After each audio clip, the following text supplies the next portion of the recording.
Hivi sasa mkuu wa gwaride akiwa anakuja kumwomba Mheshimiwa Rais aweze kukagua gwaride.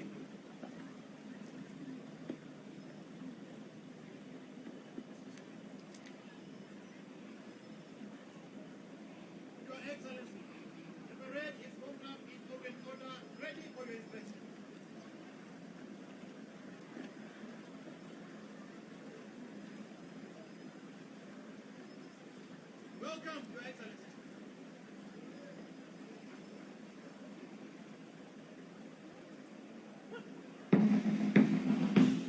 Kwa heshima tuliona viti, tunaweza keti tafadhali.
Na Mheshimiwa Rais, hawa ni baadhi ya maafisa watarajiwa waliofanya bora zaidi kwenye mafunzo yao.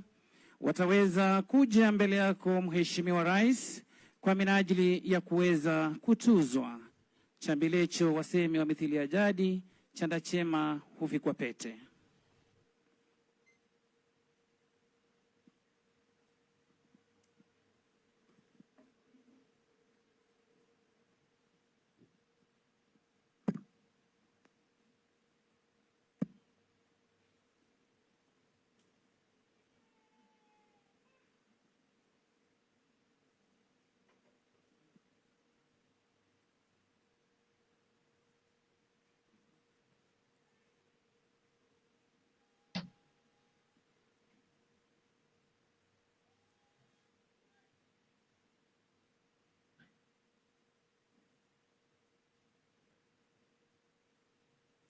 Best all-round male recruit, number 123, 759, recruit police constable, Eric Kavala from Green Company.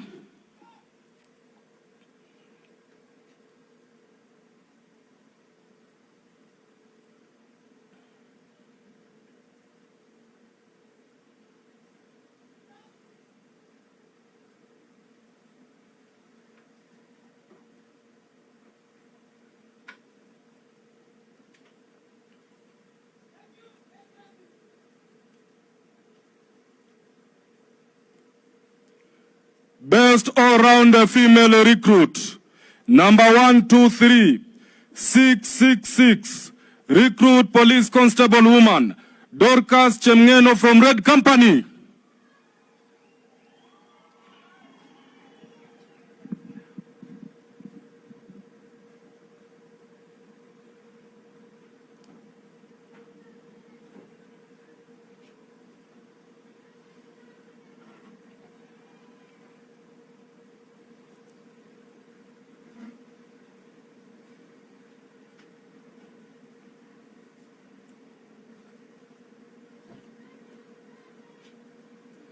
Best all-round academic recruit, number 123, 112, recruit police constable, James Mwadhi from Blue Company.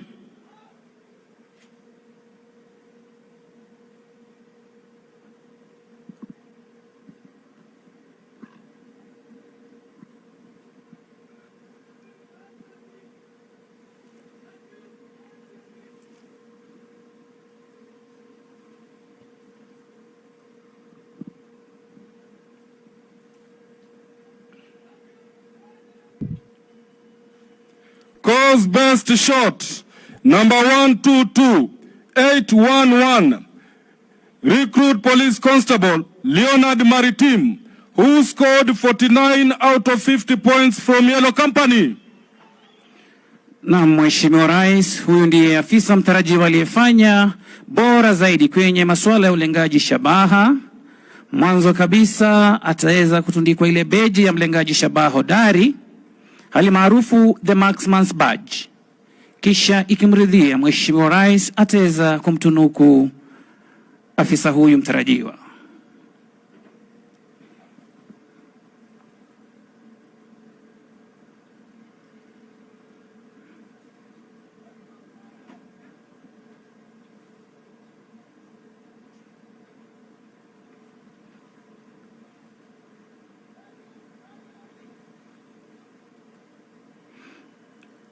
Asante sana Mheshimiwa Rais kwa kuweza kukubali kuwatuza maafisa hawa waliofanya bora zaidi kwenye mafunzo yao.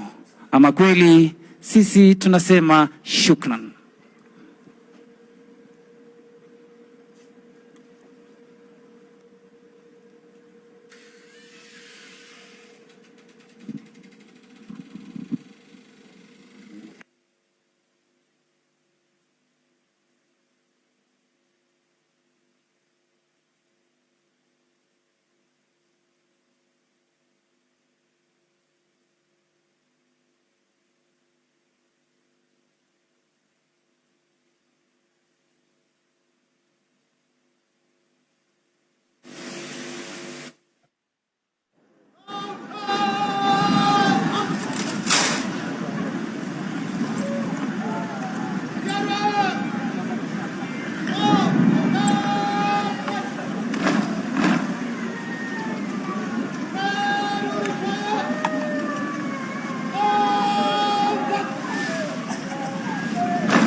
Unaweza kuondoka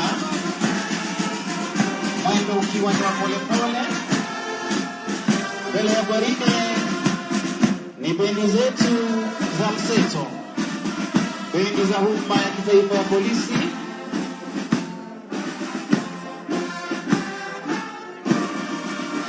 zikishirikisha bendi kuu ambayo ni bendi ya ulinzi na msafara wa rais, ikiwa chini ya uongozi wake mkurugenzi mkuu wa muziki akiwa ni Bwana Samuel Yohana Wambura, miliki wa tuzo la OTW, akiwa ni msaidizi wa Inspector General.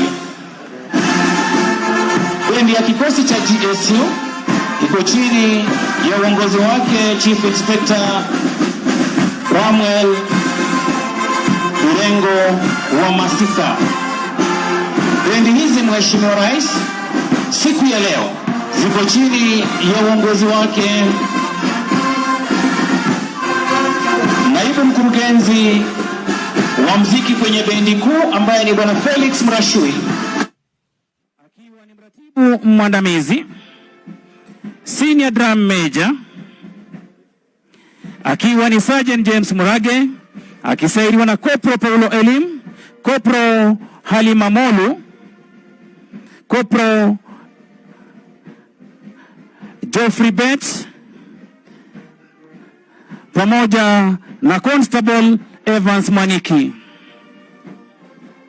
Miliki wa ngoma kubwa ni Sergeant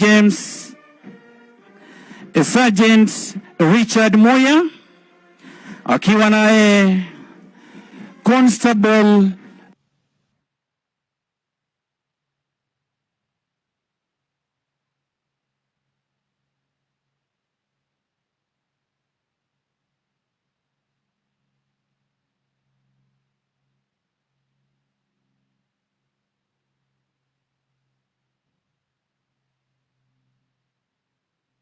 Peter Hamala.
Mheshimiwa Rais, tunakuomba kwa heshima na taadhima kuu uweze kupokea heshima zao Mheshimiwa Rais,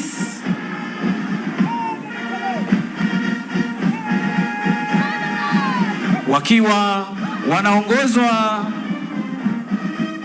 na kamanda wa gwaride ambaye ni Bwana Christopher Mumo Musyoka, mmiliki wa tuzo la PSC kutoka Rwanda, akiwa ni mratibu mkuu mwandamizi wa polisi. Nyuma yake ni naibu wake Mheshimiwa Rais ambaye ni Bwana Daniel Karamushu, akiwa ni mratibu mwandamizi msaidizi mratibu mwandamizi wa polisi.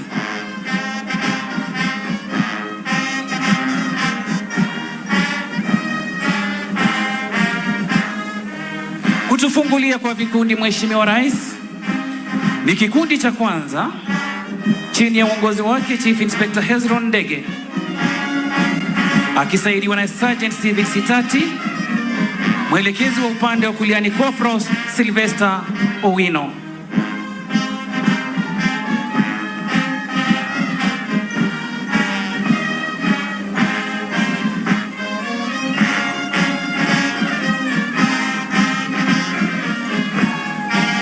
Wanaopita mbele yako kwa hivi sasa Mheshimiwa Rais ni kikundi cha pili chini ya uongozi wake Inspector Joseph Juma Ndugutu, akisaidiwa na Sergeant Simon Sayale. Mwelekezi wa upande wa kulia ni Corporal Wilson Murage.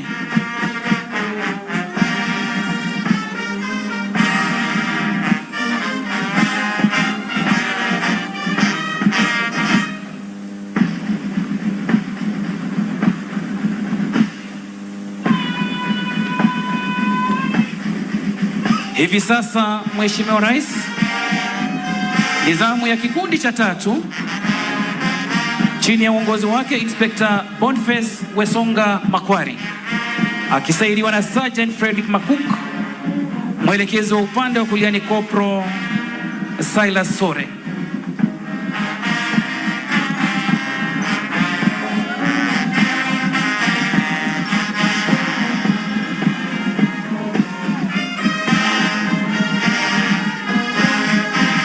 Wanaopita mbele yako kwa hivi sasa Mheshimiwa Rais ni kikundi cha 4 chini ya uongozi wake Inspector Paul Gitau, akisaidiwa na mwanadada Sergeant Daisy Mukoya.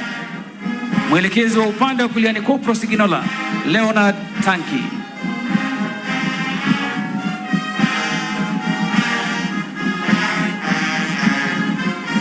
Hivi sasa nizamu ya kikundi cha 5 Mheshimiwa Rais, chini ya uongozi wake Inspector Josephine Matoi, akisaidiwa na Sergeant Pius Okweno. Mwelekezi wa upande wa kulia akiwa ni Corporal Frederick Maiso.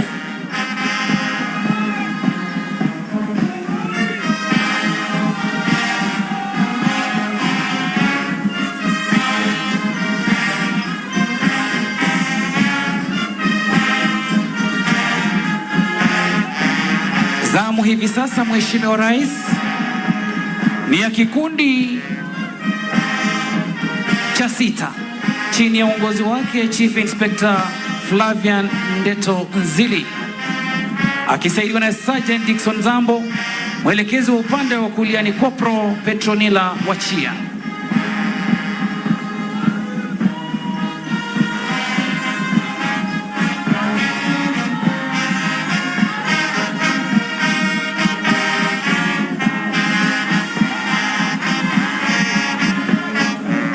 Hivi sasa Mheshimiwa Rais ni kikundi cha 7 chini ya uongozi wake Inspector Vincent Maru, akisaidiwa na Sergeant Paul Wanzala.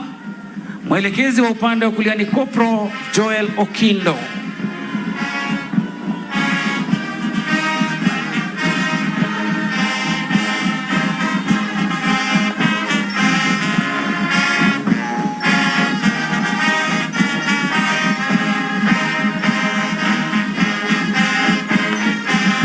Hivi sasa ni kikundi cha 8 Mheshimiwa Rais, chini ya uongozi wake Inspector Samuel Chacha, akisaidiwa na Sergeant Amos Etienne.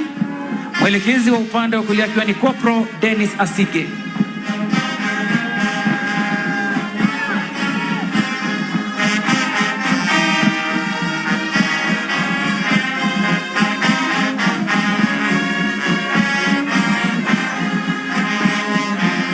Hivi sasa ni zamu ya kikundi cha 9 chini ya uongozi wake Chief Inspector Stephen Laibuta, akisaidiwa na Sergeant Maina Ngugi. Mwelekezi wa upande wa kulia ni Corporal Galgalo Tura.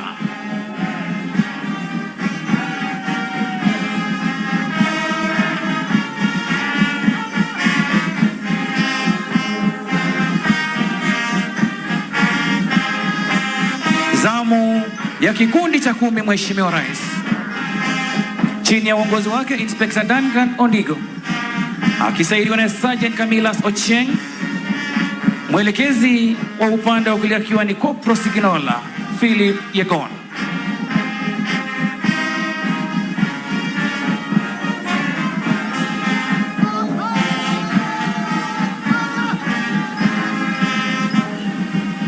Wanaopita mbele yako kwa hivi sasa Mheshimiwa Rais ni kikundi cha 11 chini ya uongozi wake Inspector Jonathan Murray, akisaidiwa na Sergeant Stephen Rotich. Mwelekezi wa upande wa kulia akiwa ni Corporal Andrew Solik.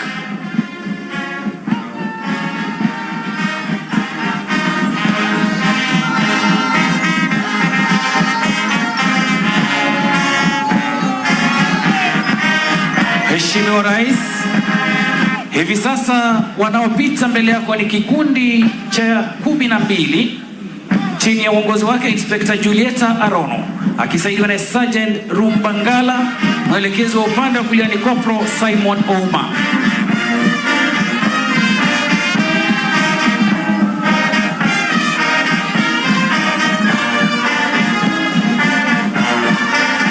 Mwendo ukiwa ni wa polepole.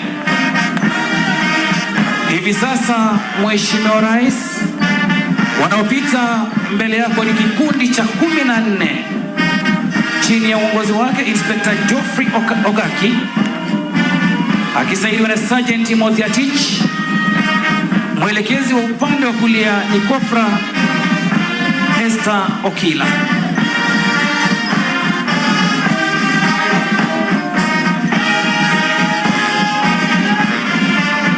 Zamu hivi sasa ni ya kikundi cha 15 Mheshimiwa Rais chini ya uongozi wake Inspector Shadrack Kariuki akisaidiwa na Sergeant Daniel Alundo. Mwelekezi wa upande wa kulia akiwa ni Corporal Alex Bell.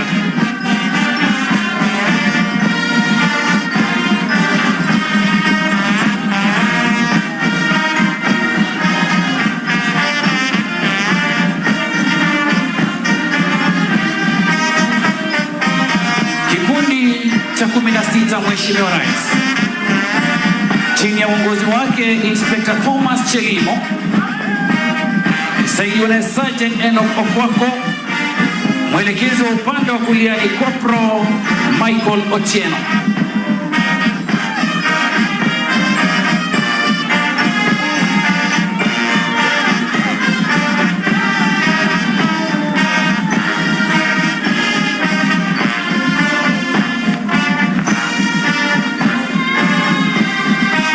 Hivi sasa Mheshimiwa Rais, nizamu ya kikundi cha 17 chini ya uongozi wake Inspector Francis Muchai akisaidiwa na Sergeant Daniel Ruto.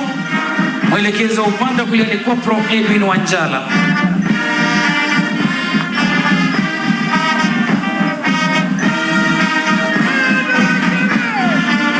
Hivi sasa Mheshimiwa Rais, wanaopita mbele yako ni kikundi cha 18 chini ya uongozi wake Inspector Mohamed Jarso akisaidiwa na Sergeant Felix Kimuli. Mwelekezi wa upande wa kulia akiwa ni Corporal Kelvin Obedi.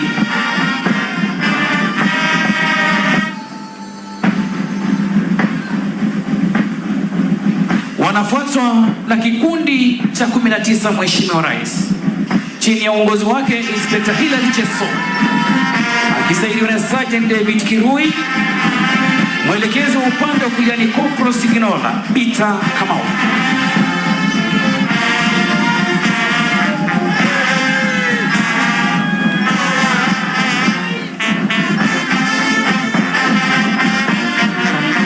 Hivi sasa Mheshimiwa Rais, nizamu ya kikundi cha 20 chini ya uongozi wake Inspector Edwin Momanyi akisaidiwa na Sergeant Nicodemus Andiwo. Mwelekezi wa upande wa kulia akiwa ni Corporal Isaac Ndambuki.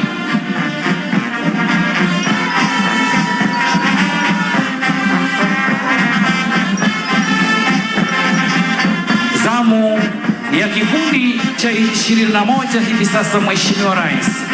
Vichwa kulia, ishara ya heshima wanazo kutunuku Mheshimiwa Rais chini ya uongozi wake Inspector Augustine Kwemoi akisaidiwa naye Sergeant Julius Nyorera. Mwelekezi wa upande wa kulia ni Corporal David Musyoka.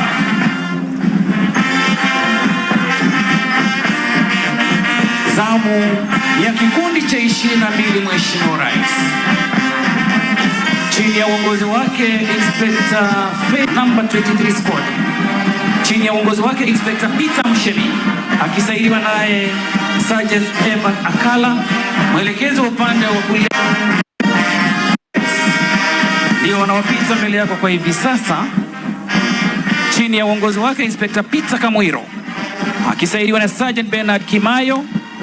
Mwelekezi wa upande wa kulia akiwa ni Corporal Samuel Waka. Kutufungia kwa vikundi, Mheshimiwa Rais, ni kikundi cha 25 chini ya uongozi wake Inspector Ustadh Mohamed Said Gogo SMD akisaidiwa naye Sergeant Abdullahi Abdi Karim. Mwelekezi wa upande wa kulia akiwa ni Corporal Douglas Okindo. Nyuma yao ni Regimental Sergeant Major Mheshimiwa Rais akiwa ni Senior Sergeant James Simiyu wa Kisaka. Lake ni kuhakikisha kuwa nidhamu inadumishwa kwenye gwaride nzima. Mwisho wa gwaride ni kiranja wa gwaride ambaye ni Chief Inspector Silas Mayo akiwa ndiye mkufunzi wa kwata kwenye chuo hiki.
Na Mheshimiwa Rais, gwaride limeweza kubadili mwendo kutoka kwa mwendo wa polepole hadi mwendo wa haraka haraka, Mheshimiwa Rais, ili kuweza kuja na kupita mbele yako kikundi baada ya kingine, Mheshimiwa Rais, wakijitambulisha na kutoa heshima zao wakiwa kwa mwendo wa haraka haraka.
Sherehe ya 49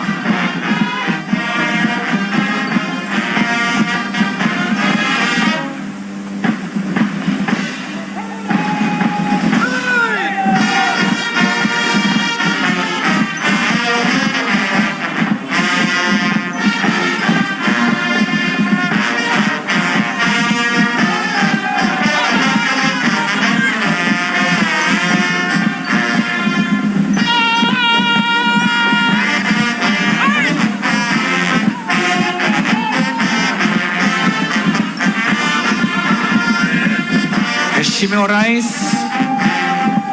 tunakuomba kwa heshima uweze kupokea heshima zao wakiwa kwenye mwendo wa haraka haraka.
Bendi zetu zikiwa zinarudi kule nyuma pembeni mwa uwanja ili kuweza kuwapisha maafisa hawa waweze kurudi mahali walikoanzia gwaride Mheshimiwa Rais.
Kwa heshima na taadhima kuu, naomba sote tusimame tafadhali.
Oath of office.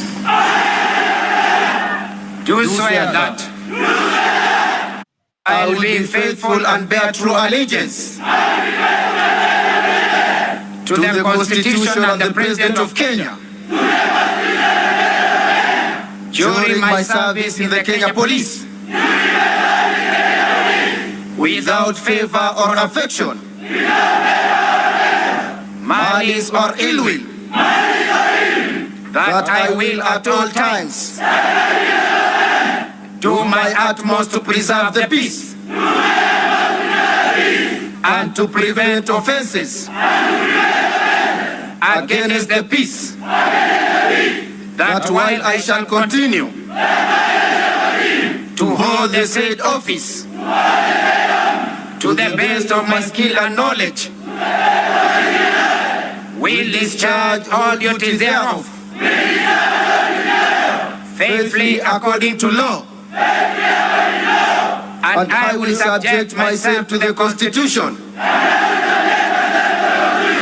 all acts, orders and regulations, now or in future in service, relating to my service in the Kenya Police Service, and that I will discharge all the duties of a police officer according to law, without fear, favor, affection or ill will. So help me God.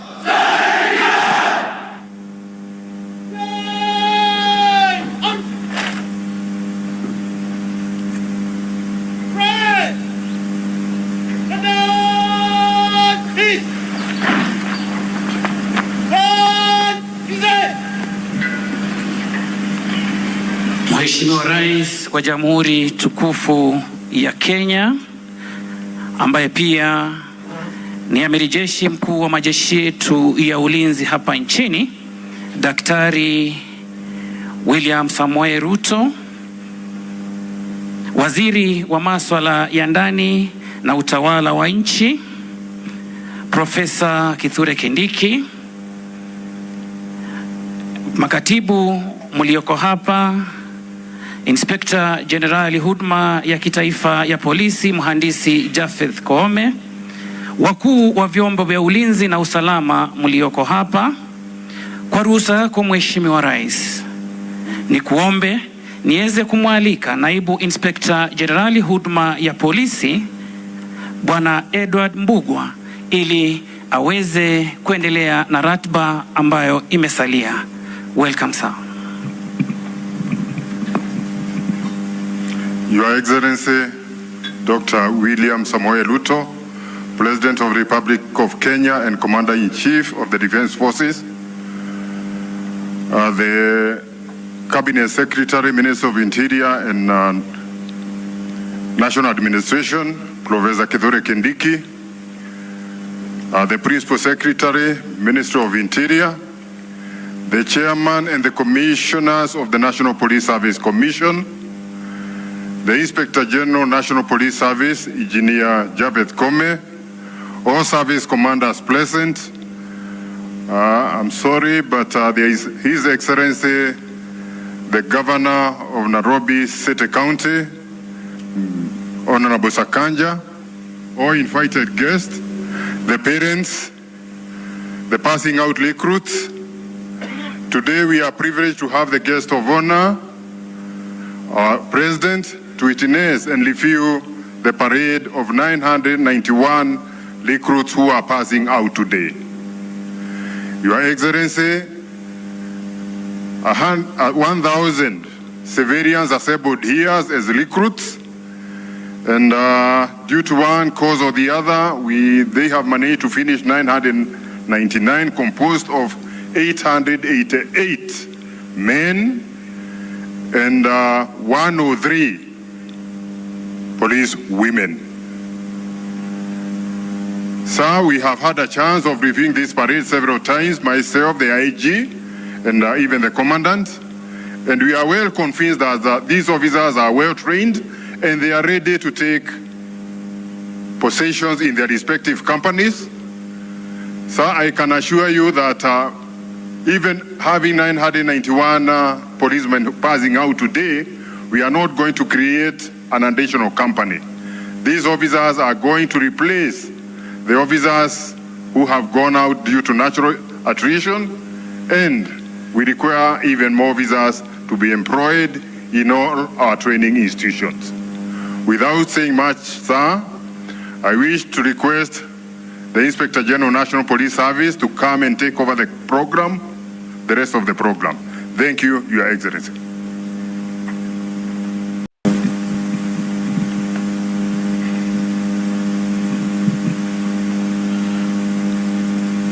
The President of our beautiful country, Honorable Dr. William Samoei Ruto, CGH, who is also the Commander-in-Chief of the Defense Forces, SR, Professor Kithure Kindiki, the Cabinet Secretary, Minister of Interior and National Administration,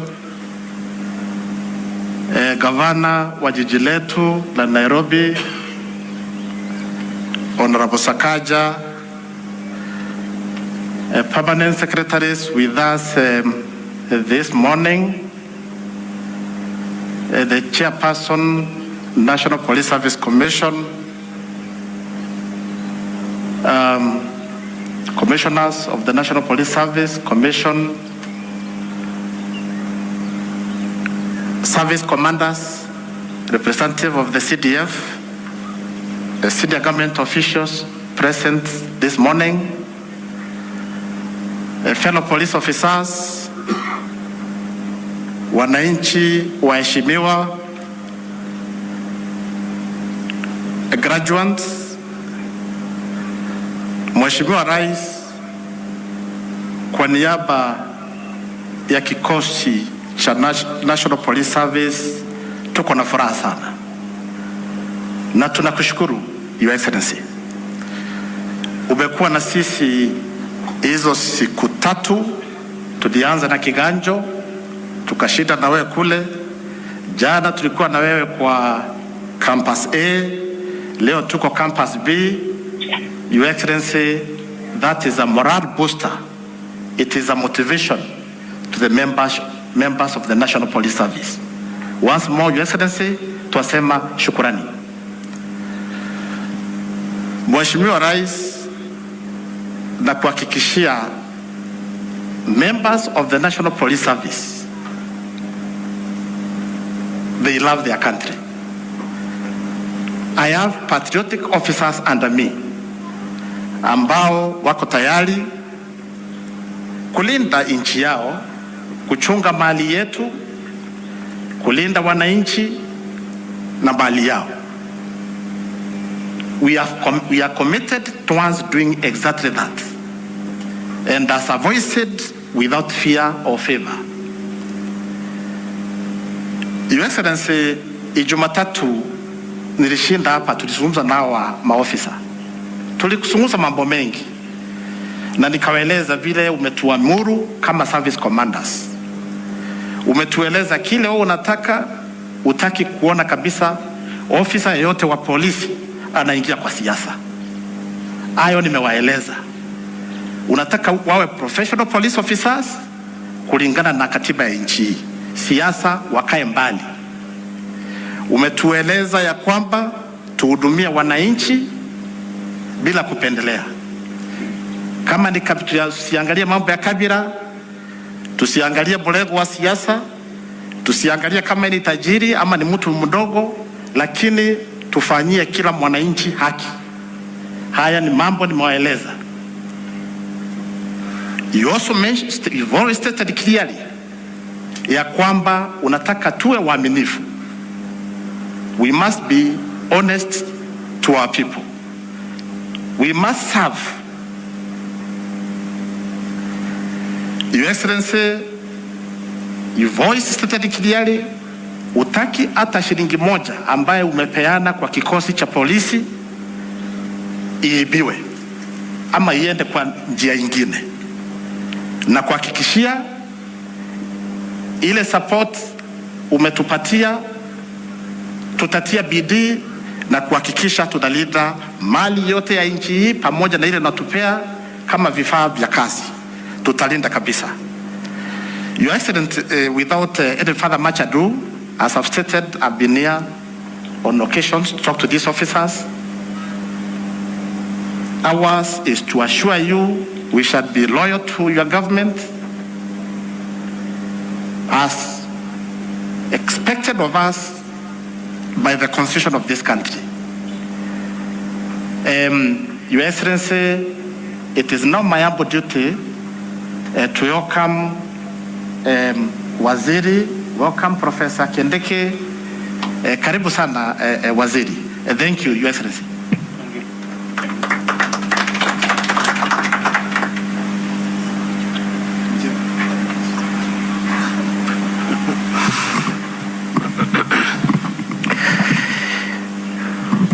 Mheshimiwa William Ruto,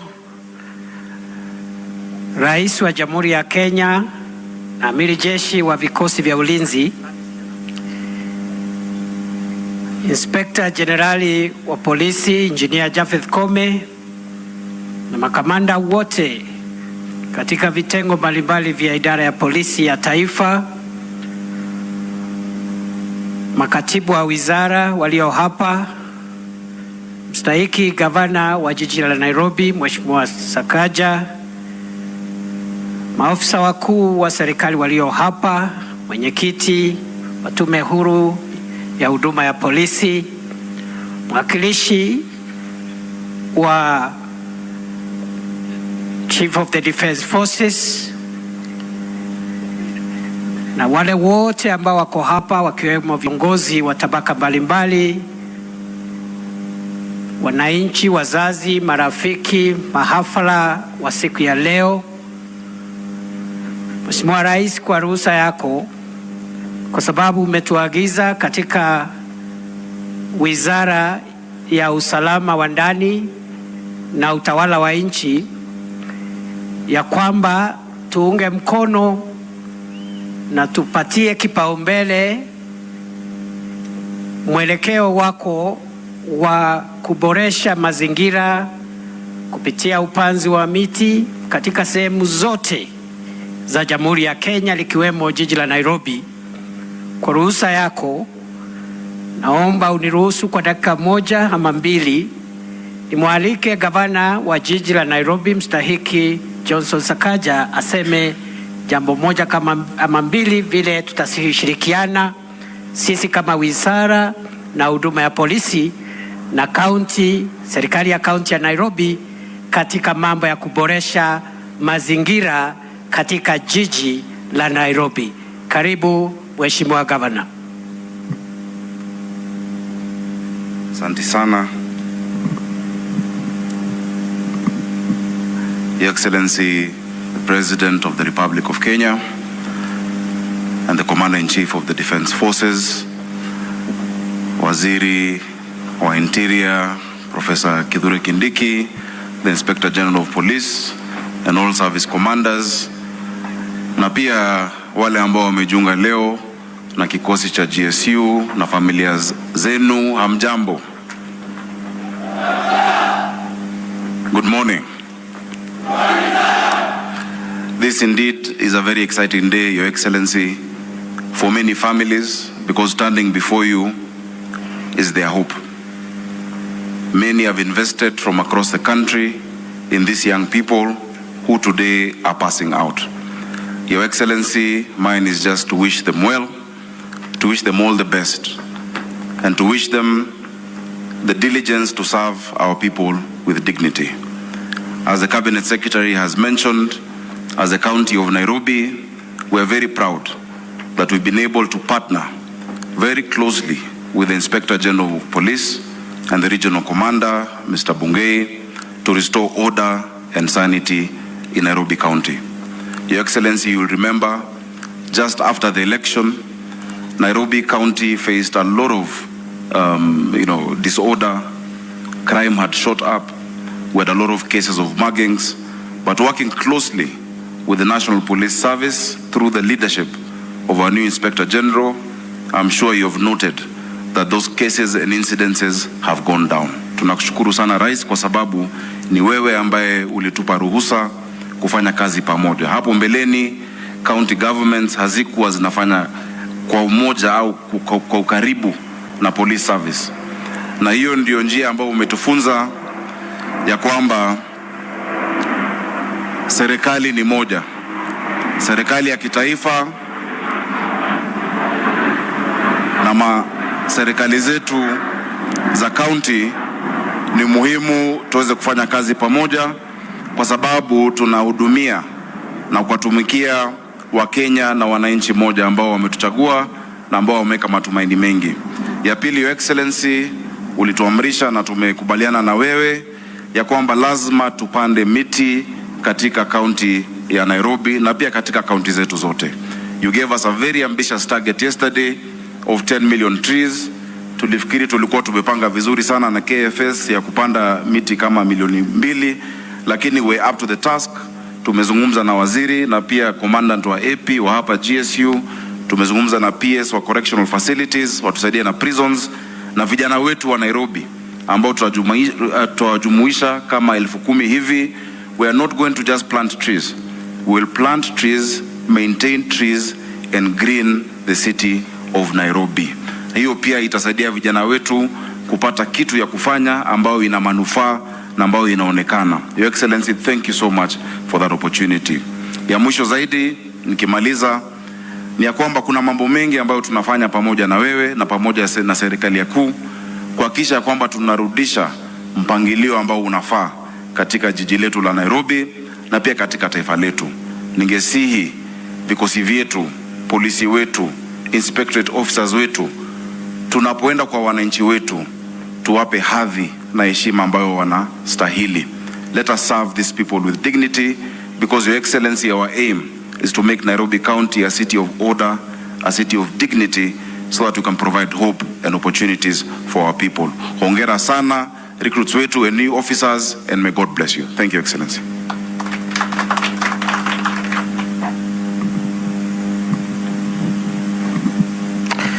Your Excellency, sir, for us in the Ministry of Interior and National Administration, we have picked the priorities which your administration has identified in the security sector, and we have rolled out a program to ensure that we implement all the priorities that are in the Kenya Kwanza administration plan for the security sector.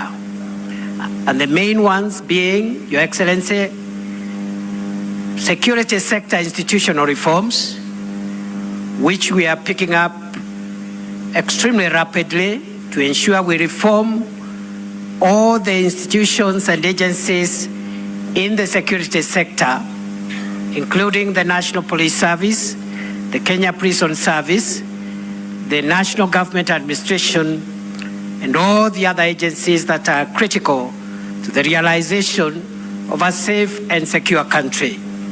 Your Excellencies, in that regard, we have also picked out the priorities which you have set out in this sector under your administration to ensure that we professionalize all our security agencies, all our security officers are instructed to be professional, to restrain from extraneous behavior, and to concentrate on the core mandate, which is to secure Kenya and to make it a safe home for all of us. In that regard, Your Excellency, we, in consultation with the command of the National Police Service and the other agencies in this sector, are working towards reviewing and updating the curricula of these institutions in this sector to ensure that they respond to the complexities of the security challenges our country is facing today. We are also working to ensure that we also implement your direction, that we continue modernizing the equipment that is available for our officers so that as they protect our people, they also protect themselves from danger. Your Excellency, finally, we have picked out the priority of the welfare and terms and conditions of officers, and thank you for the task force which you formed on 21st of December and whose work is already underway. We commit ourselves to be disciplined as a sector, to remain focused, and to be able to assist you deliver development, economic growth, inclusivity in a safe and secure environment, recognizing that economic development is not viable until there is safety and security for everyone, and also recognizing that insecurity impacts more those who are in the bottom of the economic pyramid. Your Excellency, nakushukuru sana. Kama wizara umetuheshimu, umetupatia nafasi. Hii wiki tumeanza na wewe na kutoka Kiganjo mpaka Embakasi jana na leo tuko hapa. We thank you for your time and we congratulate those who are graduating today. Your Excellency, it is now my humble duty to ask everyone to be upstanding, those who are seated, as I invite His Excellency the President to address the graduates and all of us. Welcome, Mr. President, sir. Asante sana waziri. Tafadhali wale mko na viti hapa mbele mketi.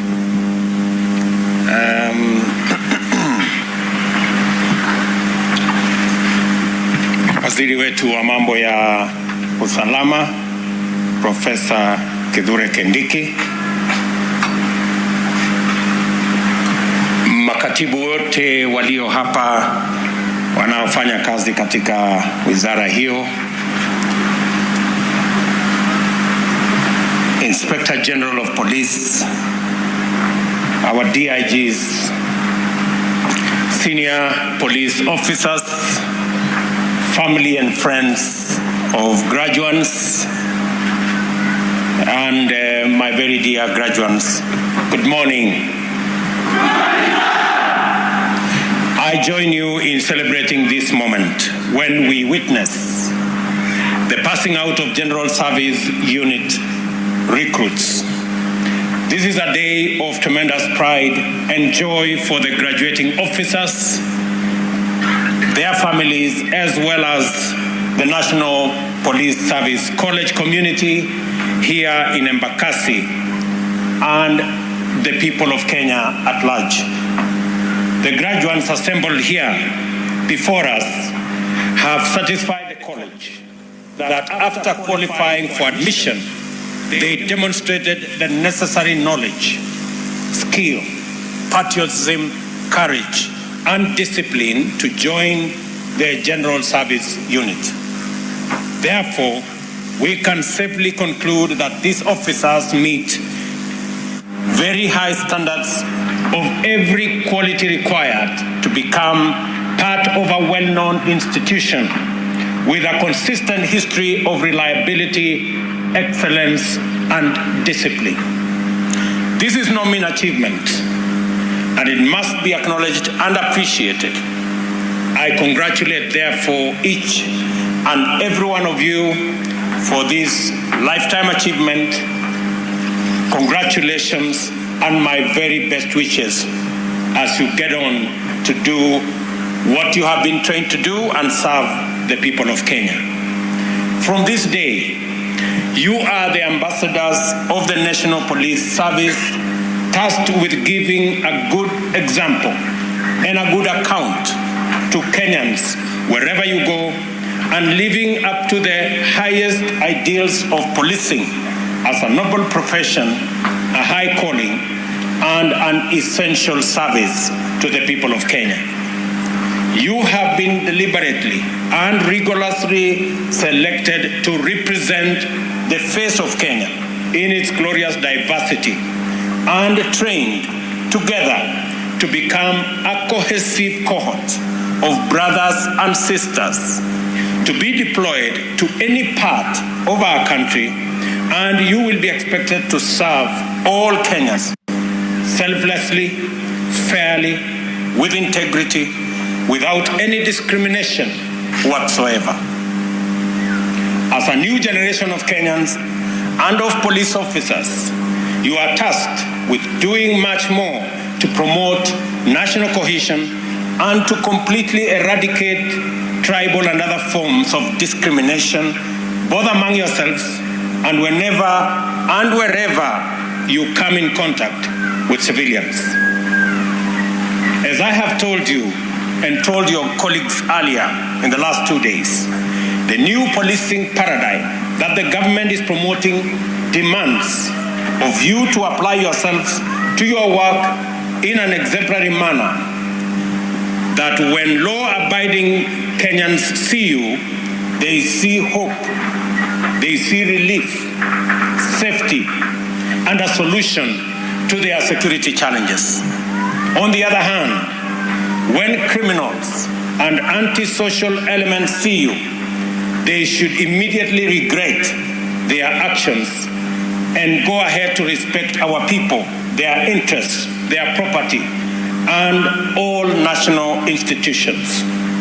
Your graduation demonstrates the government's determination to develop a police service that addresses and resolves national security challenges and threats to law and order in a way that is aligned with national values and principles of governance.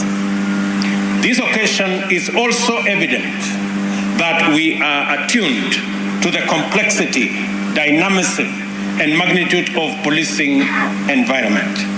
Technology has increased the capacity of criminal networks to do great harm faster and over large distances. Cross-border and transnational crime leverages modern technology to escape detection and interception.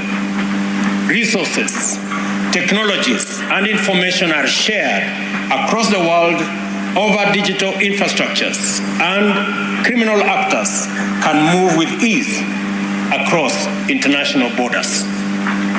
Closer home, political crisis, armed conflict, instability, and civil strife have led to the trafficking in weapons and the proliferation of illicit arms in civilian hands, intensifying the capacity of bandits and cattle rustlers to wreak havoc among our pastoral communities in Kenya, especially in our arid and semi-arid rangelands. Similarly, terrorism, drug trafficking, and other serious crimes benefit from our location as a geostrategic hub and proximity to political and security crisis in order to perpetuate their heinous crimes. We shall no longer follow the tradition of putting cattle rustlers, bandits, and other criminals on notice. Instead, we will move resolutely and systematically to take measures to make our presence, intent, and capability evident for all to see. The interests of Kenyans are not to be infringed without serious consequences. I repeat that the rights, freedoms, lives are safe, and that people can lead their lives and pursue their aspirations within our borders in a free. You are the custodians of our freedom and prosperity. We therefore have a duty to live up to our respective parts of our pact to keep Kenya safe, free, with paramilitary capabilities and capacity to deploy on short notice and engage effectively with security threats in various types of difficult conditions, terrain, climates, including urban combat. It is the cutting edge of our police response to armed conflict and security challenges. On our part, we are committed to enhancing the establishment and technical capacity of the National Police Service to make sure that every Kenyan is and feels adequately served by the police throughout the country. This graduation ceremony is the third this week and the latest installment of 991 recruits, making a total of 5,867 officers who graduated in the past 3 days. This demonstrates our commitment to ensure that Kenyans enjoy adequate police services and that our capacity to keep the people and their interests safe is continuously enhanced. On my first day in office, I signed the instrument that conferred institutional autonomy to the National Police Service by transferring the police budget from the Office of the President to the Office of the Inspector General. Only real autonomy of the police service will safeguard professionalism and independence and enhance the institution's contribution to the governance, justice, law, and order sector. We are serious about investing in the enhanced recruitment, training, and skills, equipment and technology, conditions of service and welfare, as well as health and well-being of our police officers. We recognize this not only as the obligation of government, but also as the foundation of police capacity to give Kenyans the highest standard of service in a highly challenging policing environment. I want to give you an assurance of the government's intention to keep its word and fulfill its part of the bargain. In return, I urge each and every one of you to be patriotic and courageous. You are expected to live up to your oath and standing orders at all times. You also are required to ensure that you remain mindful of the Constitution, especially the national values and principles of governance in Article 10, the principles of the national security in Article 238, and most importantly, the Bill of Rights, Chapter 4 of the Constitution. Always bear in mind that the police are faithful servants of the people of Kenya. Cultivate excellent relations with citizens and communities wherever you go and are deployed, and your work will be easier and more rewarding. We are determined to provide security in every part of Kenya and guarantee the safety of every citizen without compromising fundamental human rights and freedoms. This is the governance imperative of our time. As I conclude, I reiterate the high expectations that Kenyans have in you You should have no difficulty whatsoever in meeting them by serving them with discipline, courage, firmness, but also fairness. After your graduation today, you join your colleagues in the high calling of service, all in keeping with the police motto of utumishi kwa wote. Na wacha niseme mambo mawili ya muhimu pia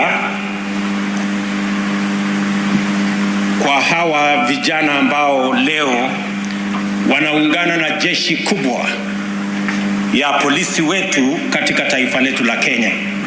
Vile nimewaambia, mumekaa hapa miezi 9 kutoka sehemu zote za Kenya, kutoka jamii zote za Kenya. Mtafanya kazi vile mumekuwa trained hapa. Mtafanya kazi na polisi, munaungana na jeshi kubwa ya polisi. Karibu sasa tutakuwa na polisi 1110. Wale mumetrain na wao hapa, wale mtafanya kazi na wao Kenya, wao ni ndugu zenu, wao ni madada zenu kuliko hata wale mumezaliwa na wao. Hiyo ndio Kenya tunataka kujenga, yenye haina mipaka ya ukabila na sehemu mtu anatoka ama dini. Na wauliza askari wetu hapa, yule unasimama karibu na yeye, huyo ni ndugu yako. Yule mumefanya training na yeye, huyo ni ndugu yako ama ni dada yako. Huyo ambaye utafanya kazi na yeye, Mungu akisha ya kwamba Kenya inaungana na sote tunatembea kwa pamoja. Nimemwambia Profesa Kindiki na wizara ya kwamba ile tunataka kila mwananchi ajumuike nchi yake katika mahali anaishi, na ndio tumesema sasa tuta operationalize County Policing Authority ili county governments wajumuike na national government katika kushughulikia mambo ya usalama katika kila county ya taifa letu la Kenya. Tumekubaliana vile vile na IG wetu kwamba mimi niliamua ya kwamba naweka budget ya askari wetu polisi.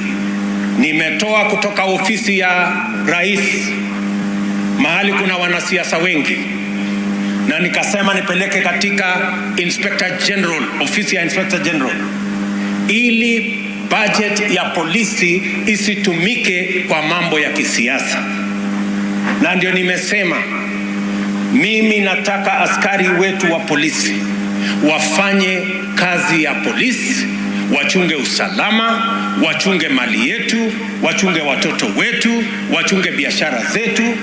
Mambo ya siasa itafanywa na wanasiasa, na nawauliza wanasiasa wote wawachane na askari wetu wa polisi.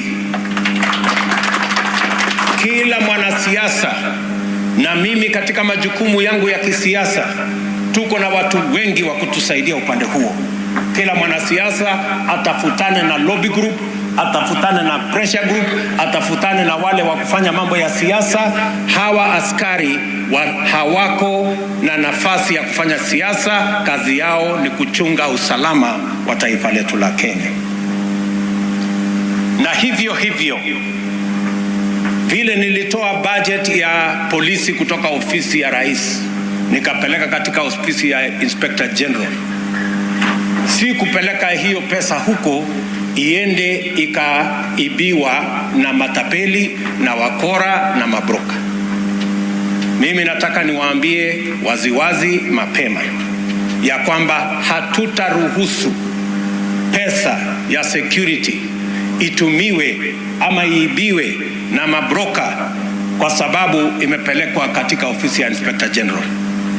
Inspector General uwe mwadilifu, hata ikifika mahali lazima utumie bunduki kulinda hiyo pesa ya hawa askari, fanya hivyo ndio wakora wasipatikane katika hiyo sehemu. Na mimi nataka niwaambie hasa accounting officer wetu katika ofisi ile, Mchunge pale kwa procurement, ndio shetani wa ufisadi anaishi hapo. Mchunge hapo kwa procurement, kwa sababu hapo ndio pesa ya hawa askari itaibiwa na hawa askari hawatapata haki yao. Mimi nataka hiyo pesa yote tunaweka katika mambo ya budget ya usalama ifike kwa hawa askari, wawe na vifaa ya kutosha, na tutahakikisha kwa